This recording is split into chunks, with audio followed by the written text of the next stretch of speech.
Et rendez-vous demain soir dans The Voice sur TF1 puisqu'on va découvrir pas mal de nouveaux talents lorrains et notamment Alexis Roussillot qui est avec nous cet après-midi. Salut Alexis.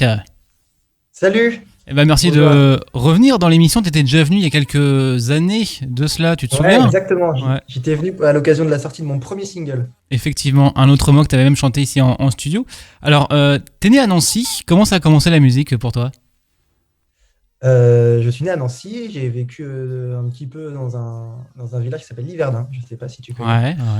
Ouais, ouais. Et ensuite, j'ai vécu à Metz et la musique, ça a commencé très tôt. J'ai commencé le piano à l'âge de 6 ans. Mhm. Et ensuite, musicalement, j'ai été bercé. Je suis dans une famille qui écoute beaucoup de musique. Elle fait pas de musique, mais elle l'écoute beaucoup.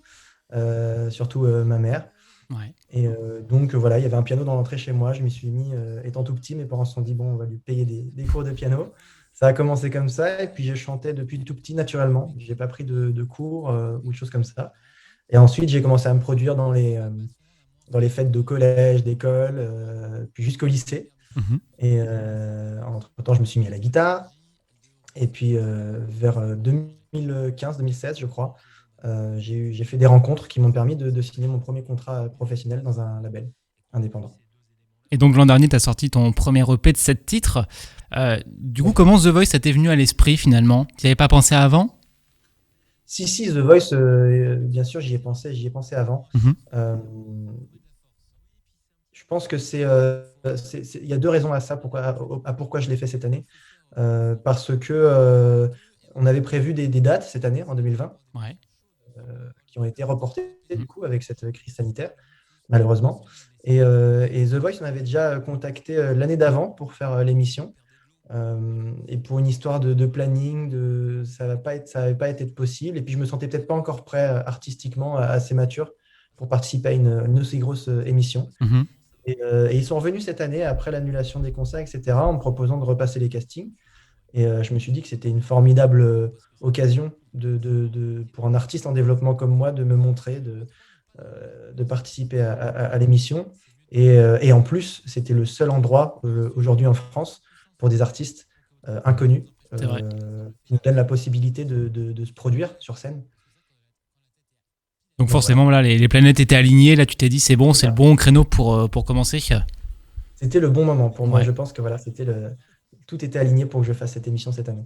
L'expérience que tu as eue du coup avec tes premiers singles, ton premier EP, euh, t'aide forcément aujourd'hui à pouvoir te présenter face à The Voice. Ouais, absolument. Ça m'a aidé à acquérir une certaine maturité euh, propre parce que voilà, et c'est quand même une grosse émission qui peut être impressionnante, qui l'est. Mhm. Euh, alors pour autant, c'est sûr que quand on la voit comme ça à l'extérieur sur son canapé, c'est très impressionnant parce que on voit surtout qu'on est un artiste euh, exposé devant des millions de téléspectateurs. Donc c'est ça le plus impressionnant, mais c'est vrai que la production nous encadre tellement bien. C'est une super ambiance qui nous met vraiment dans des conditions optimales pour faire ce qu'on aime. On est tous là pour faire de la musique. Mhm. Et c'était vraiment agréable d'être dans un environnement comme ça, entouré de vrais professionnels bienveillants. Tu penses que ta petite expérience finalement musicale peut t'apporter un avantage par rapport à d'autres talents qui n'ont peut-être pas cette expérience-là? Que ça pourra t'aider Euh, pour les auditions et pour la suite, on espère. je pense que sur certains points peut-être, oui, au niveau de, voilà, je sais ce que c'est une scène, Mhm. mais d'un autre côté, toutes les scènes ne sont pas celles de The Voice.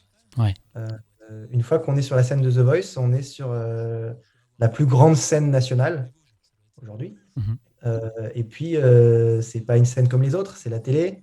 Là, en plus, avec le contexte sanitaire, il n'y avait pas de public. Donc, c'était vraiment, ouais, c'était impressionnant parce que d'un coup, on se retrouve tout seul sur scène devant quatre fauteuils retournés. Et c'est vraiment très différent de tout ce que j'ai pu connaître jusqu'à maintenant. Alors comment tu te sens du coup avant ces auditions? Je me sens un mélange entre du stress et de l'excitation, évidemment. Ouais.